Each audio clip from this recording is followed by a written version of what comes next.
Bumi Trenggalek dalam ancaman kerusakan. Kabupaten di Jawa Timur yang kaya dengan ekosistem karsnya ini sedang diincar ambisi perluasan tambang emas PT Sumber Mineral Nusantara (SMN). Cerita ini bermula sejak terbitnya Surat Keputusan (SK) Bupati Trenggalek Nomor 702/2005.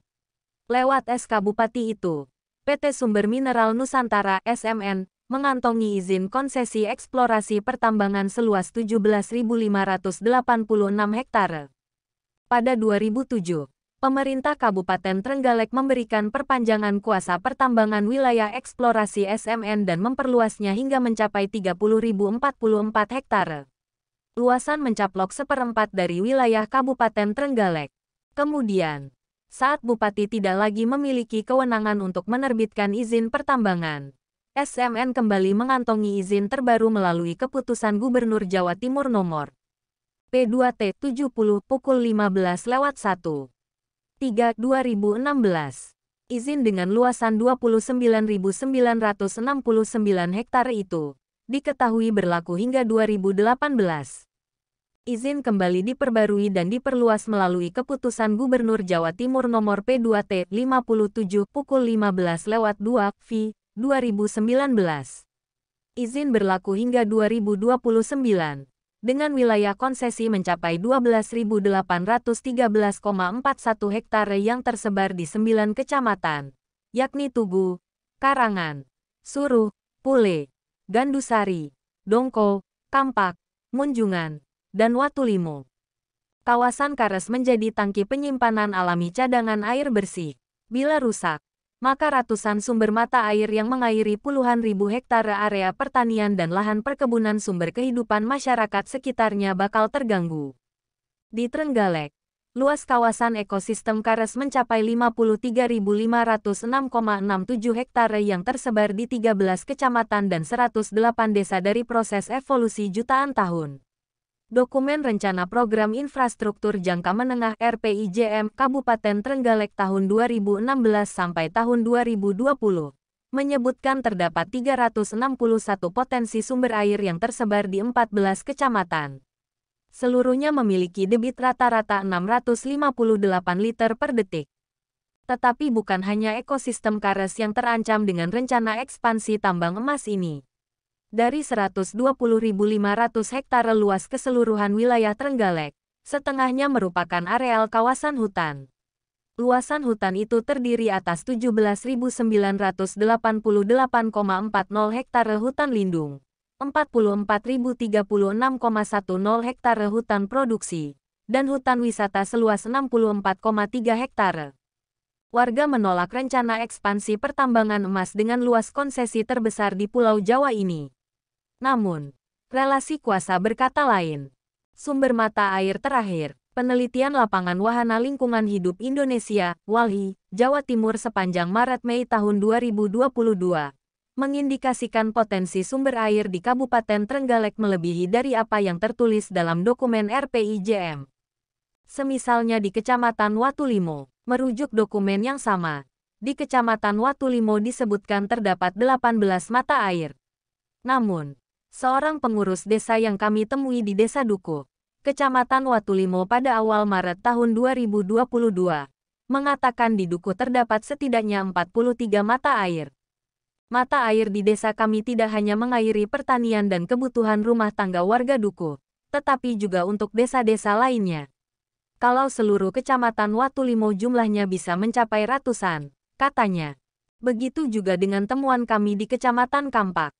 Dari penelitian lapangan yang kami lakukan sepanjang Maret-Mei tahun 2022, kami menemukan 26 sumber mata air dengan total debit 587 liter per detik. Padahal, di dalam dokumen RPIJM Trenggalek tahun 2016 sampai tahun 2020, Kecamatan Kampak disebutkan hanya memiliki 6 mata air. Mengapa ini bisa terjadi? Narasi umum pemerintah kerap menyimpulkan bahwa desa-desa di bentang kawasan Kares memiliki karakter wilayah yang kering, kekurangan air, dan gersang. Padahal, beragam studi menunjukkan sebaliknya. Selain itu, kawasan Kares juga dikenal sebagai rumah bagi beragam spesies yang membantu penyerbukan tanaman yang dibutuhkan untuk kegiatan pertanian. Di seluruh Indonesia, luasan kawasan Kares mencapai sekitar 15,4 juta hektare. Oleh karenanya, kehancuran kawasan Kares di Trenggalek bakal turut memicu krisis pangan di Jawa Timur pada masa mendatang, sekaligus mendorong terjadinya ledakan pengungsi sosial ekologis dari wilayah pedesaan ke berbagai wilayah termasuk ke luar negeri. Tambang tidak akan memberikan kesejahteraan bagi warga setempat. Sudah banyak contohnya. Dan kami tidak ingin itu terjadi di sini. Kami ingin menjaga mata air dan kampung untuk generasi selanjutnya. Ungkap Nusi, warga desa Bendoagung, Kecamatan Kampak. Di Kampak, ada sejumlah desa yang masuk wilayah konsesi SMN, salah satunya desa Bendoagung. Di wilayah ini berdiri gugusan perbukitan Kares dan gunung yang cukup terkenal, yakni Manikoro dan Prongos. Keduanya menjadi tumpuan warga sebagai kawasan resapan dan pusat mata air. Sepanjang tahun ini, warga memasang puluhan spanduk menolak kehadiran tambang di desa mereka. Selama periode itu pula, orang-orang yang mengaku dari pihak perusahaan gencar menemui sejumlah tokoh masyarakat. Namun, dua warga yang mengaku pernah ditemui oknum tersebut mengatakan upaya lobi perusahaan akan berujung sia-sia. Tidak banyak hutan dan kawasan Kares yang tersisa di Jawa. Trenggalek adalah salah satu benteng terakhir untuk menjaga Jawa dari bencana krisis air, kata Nusi. Kami bersepakat dengan itu. Urat air tidak bisa dibaca dan dilihat begitu saja melalui kacamata kartografi modern. Tapal batas yang merangkai titik-titik koordinat dan garis imajiner justru menyebabkan keretakan, membuat jarak antara manusia dengan alam, dan mengaburkan hubungan timbal balik antar makhluk hidup. Batas-batas buatan itu selama ini digunakan negara maupun swasta untuk menunjukkan peran dan fungsinya sebagai alat kontrol, penundukan, serta eksploitasi atas air, tanah, dan ruang hidup. Maka tak mengherankan negara kerap menemui kegagalan dalam memecahkan krisis air karena bertumpu pada logika warisan kolonial, terlebih dalam semangat akumulasi keuntungan. Penelitian Lembaga Ilmu Pengetahuan Indonesia, LIPI, pada 2019, memprediksi pada tahun 2040, Pulau Jawa akan mengalami krisis air yang dipicu oleh berbagai faktor. Di antaranya perubahan iklim dan alih fungsi kawasan resapan. Lewat proyeksi iklim representatif Concentration Pathways 4.5, LIPI menegaskan bahwa rata-rata defisit air dalam setahun di Jawa bakal terus meningkat sampai tahun 2070. Dalam menghadapi ancaman krisis air itu, alangkah baiknya kita memilih jalan panjang dengan membaca dan mengurut kembali urat air dari hulu sampai hilir secara integral. Kemudian, untuk menemukan agenda pemulihannya, kita harus memeriksa dengan sumber permasalahan dan krisis ekologis lain yang turut menyertainya. Kami meyakini, krisis yang terjadi di alam juga disebabkan oleh ketidakseimbangan dari apa yang kita produksi di dunia sosial. Ancaman bencana industri. Bagi warga Trenggalek, hutan dan Kares adalah jantung utama penggerak seluruh urat nadi kehidupan yang menopang keberlangsungan dan kekayaan keanekaragaman hayati di hulu dan hilirnya. Kawasan Kares dikenal memiliki sifat batuan karbonat yang mempunyai banyak rongga percelahan dan mudah larut dalam air serta memiliki kemampuan resapan air yang tinggi dan membentuk sistem hidrologi yang unik.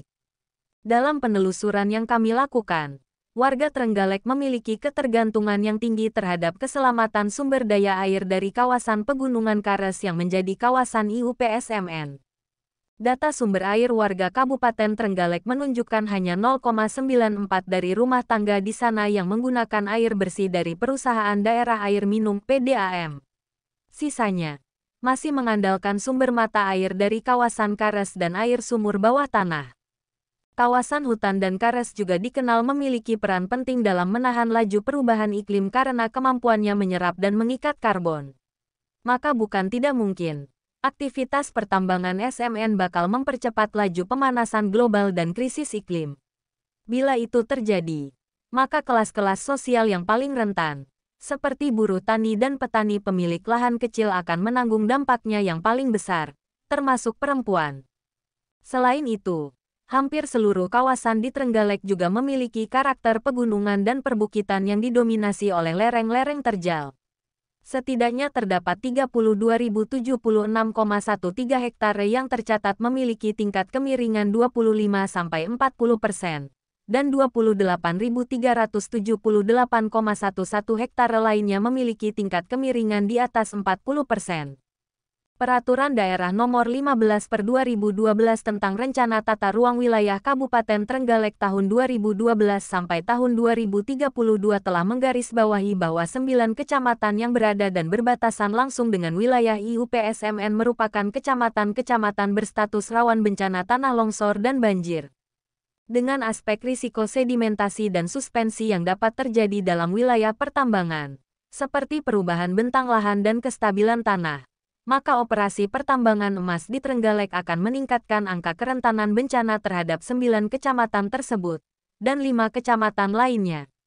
Rekam jejak sang pengeruk. Selain di Jawa Timur, operasional SMN juga berlangsung di Bima, Nusa Tenggara Barat.